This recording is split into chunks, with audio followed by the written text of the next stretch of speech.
Your money में आज हम फोकस करने वाले हैं लोन से जुड़े आपके सवालों पर।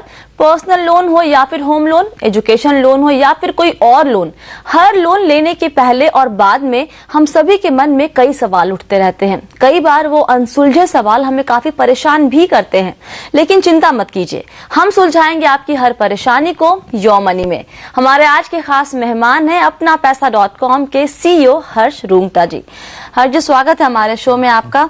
कल आरबीआई ने संकेत दे दिए कि शायद ब्याज दर फिर से बढ़ सकते हैं। क्या लगता है आपको, कब तक बढ़ेंगे और कितना, ये कितने परसेंट से बढ़ सकते हैं? खैर, उस सवालों का अगर मैं सही जवाब दे पाता तो मैं बॉन्ड मार्केट में खेलता but more seriously I think जो जनरल डायरेक्शन है वो एक डायरेक्शन का इशारा है कि अब ये जो एक्सपेंशनरी पॉलिसी है जो उन्होंने अनाउंस किया है कि अब उससे एग्जिट शुरू हो गया।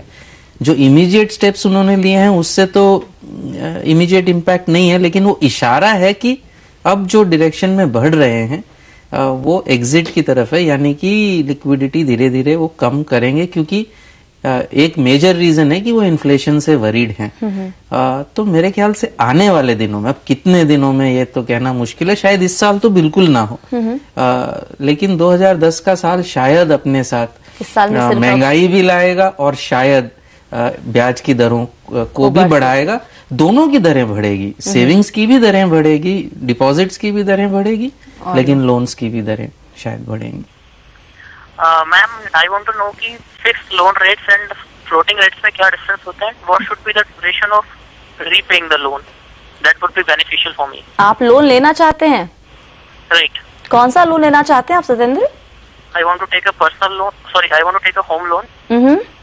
और आपकी इनकम बताएंगे आप कितनी है? इट्स 43,000। अच्छा, तो सतेंद्र जानना चाहते हैं कि होम लोन लेना है और फिक्स्ड और फ्लोटिंग में डिफरेंस क्या है?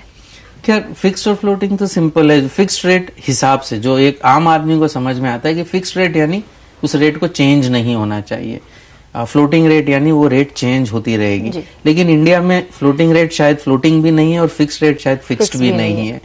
तो फिक्स्ड रेट जिसे कहते हैं, ज्यादा करके एक या दो एक्सेप्शंस या 3 एक्सेप्शंस को अगर हम निकाल दें तो फिक्स रेट्स या तो छोटी सी अवधि के लिए फिक्स्ड होते हैं, उसके बाद फ्लोटिंग में कन्वर्ट होते हैं, या फिक्स्ड हैं पूरी अवधि के लिए लेकिन बैंक को राइट है उसको चेंज करने के लिए। तो यानी वो मतलब उसको फिक्स्ड मानना एक उसको रॉन्ग लेबलिंग कहा जा सकता है। फ्लोटिंग में भी ये कंज्यूमर्स को कंप्लेंट रहा है कि जब रेट्स बढ़ती हैं मार्केट में तब तो बढ़ा दिए जाते हैं, लेकिन जब घटती है तो वो रेट्स उनके लिए घटती नहीं है। तो यानी फिक्स्ड और फ्लोटिंग का जो एक ये आम आदमी के माइंड में जो पिक्चर बनता है वो सही शायद नहीं बनता। और जहां तक चॉइस का सवाल है कि कौन सा चूज करें, तो एक सबसे पहला इंपॉर्टेंट चीज ये है कि ये वन टाइम डिसीजन अनफॉर्चुनेटली नहीं है। ऐसा नहीं है कि आपने फिक्स रेट ले लिया तो अब आप 20 साल तक निश्चिंत हैं, आपको चेंज नहीं करना है।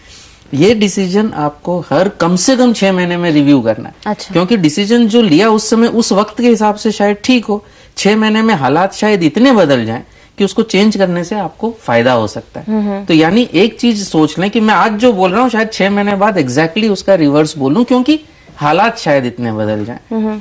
अगर आज की बात हम करें तो जेन्युइन फिक्स रेट जिसे कहते हैं 20 साल या 15 साल बिल्कुल चेंज नहीं होंगे, ऐसे जो लोन्स हैं, होम लोन्स, वो तो बहुत ही मतलब इतने महंगे हैं, 14.5 जबकि फ्लोटिंग हमको मिल रहे हैं 8.25, 8.5, 8.25, 9 में। तो इतना ज्यादा गैप है कि उसको कंसिडरेशन में भी लेना मेरे ख्याल से कोई बहुत ज्यादा समझदारी वाली बात आज की तारीख में नहीं है। आजकल जो स्कीम्स चल रही हैं जिसे टीजर लोन्स कहते हैं, जो पब्लिक सेक्टर बैंक्स ने ज्यादा करके लगाई हुई हैं कि 3 साल तक या 5 साल तक रेट्स फिक्स रहेंगी, बाद में वो कन्वर्ट हो जाएंगी फ्लोटिंग पे।